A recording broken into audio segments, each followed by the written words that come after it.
SSC previous year dictation for grade C. 5 seconds.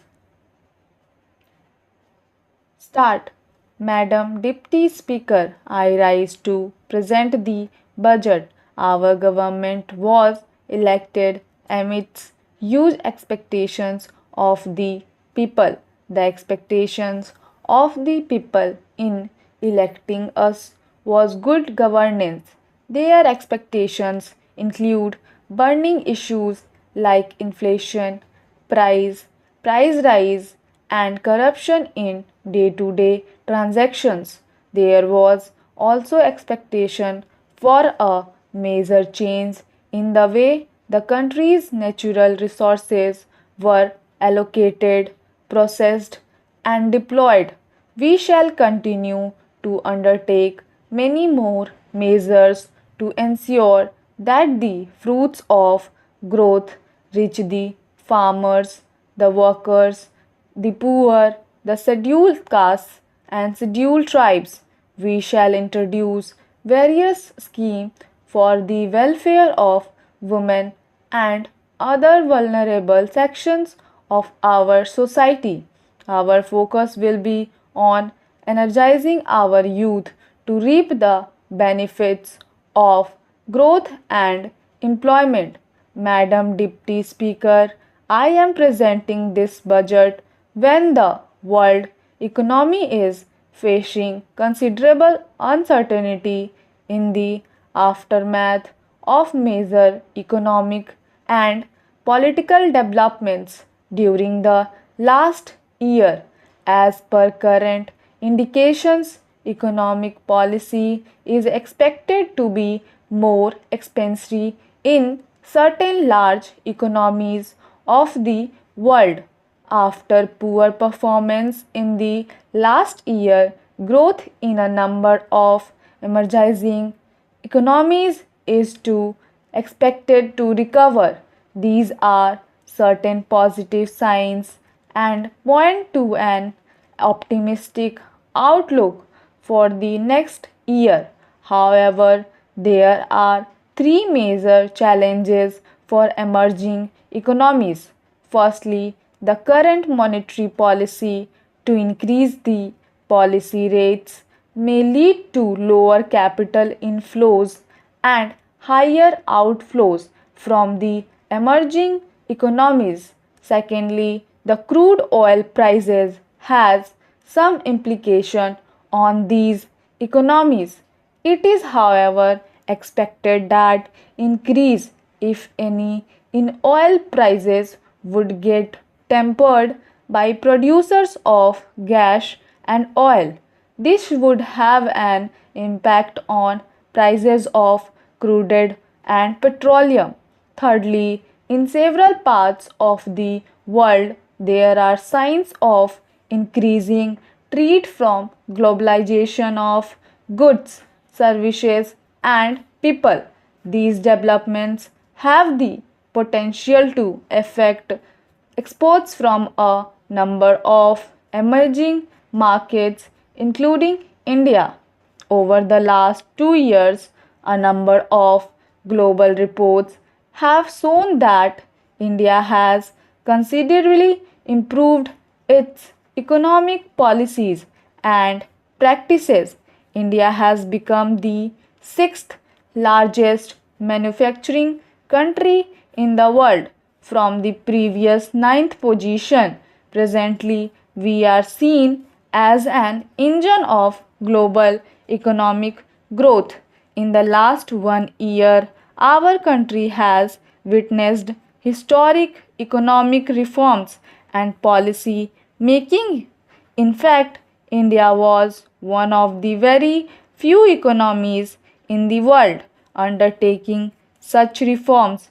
There were two policy initiatives, namely the Constitution Amendment Bill for GST and the progress for its implementation and demonetization of bank notes. My overall approach while preparing this budget has been to spend more in rural areas infrastructure, and poverty alleviation, and yet maintain the best standards of fiscal prudence. I have also kept in mind the need to continue with economic reforms, promote higher investments, and accelerate growth. The Indian farmer has once again shown his commitment and resilience in the current year. The total area shown under Kharif and Rabi seasons are higher than the previous year. With a better monsoon, agriculture is expected to grow in the current year. In last year's budget speech, I focused on income security of farmers to double their income in 5 years. I had also announced a number of measures. We have to take more steps and enable the farmers to increase their production and productivity and to deal with post harvest challenges. We also propose to integrate farmers who grow fruits and vegetables with agro processing units for better prices and reduction of losses. A model law on contract farming would therefore be prepared and circulated among the states for adoption. I now turn to the rural sector, which was so dear to the heart of Mahatma Gandhi. Over 3 lakh crores are spent in rural areas every year. If we add up all the programs meant for rural poor from the central budget, state budgets, bank linkage for self-help group, etc., Swachh Bharat Mission has made tremendous progress in promoting safe sanitation. Coverage in rural India has gone up, and open defecation free villages are now being given priority for piped water supply. We propose to provide safe drinking water to all in the next 4 years. This will be a mission under the National Rural Drinking Water Program. We also proposed to introduce a system of measuring annual learning outcomes in our schools. Emphasis will be given on science education to promote creativity through local innovative ideas. In higher education, we will undertake reforms in the University Grants Commission. Good quality institution would be enabled to have greater administrative and academic independence. Colleges will be identified based on ranking and would be given autonomous status. A revised framework will be put in place for credit based programs. The next phase of strengthening the skills while will focus on improving the quality and market relevance of vocational training through industry cluster approach will also be launched.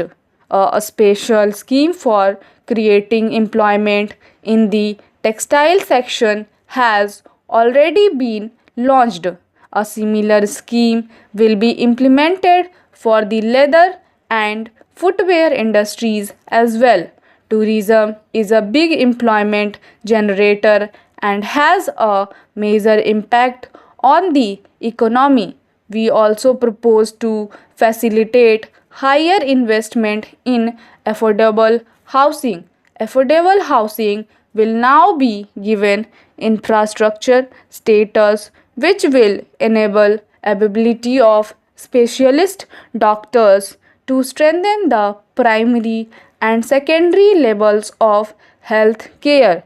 We have therefore decided to take steps to create additional 5,000 postgraduate seats per annum. We will work with the state governments to take these tasks forward.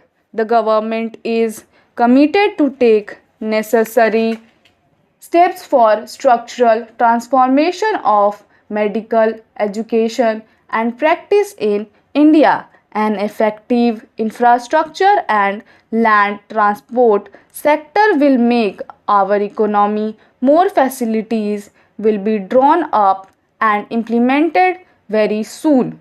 Madam Deputy Speaker, with these words, I commend the budget of the House. Stop. Thanks for watching. Do like, share and subscribe.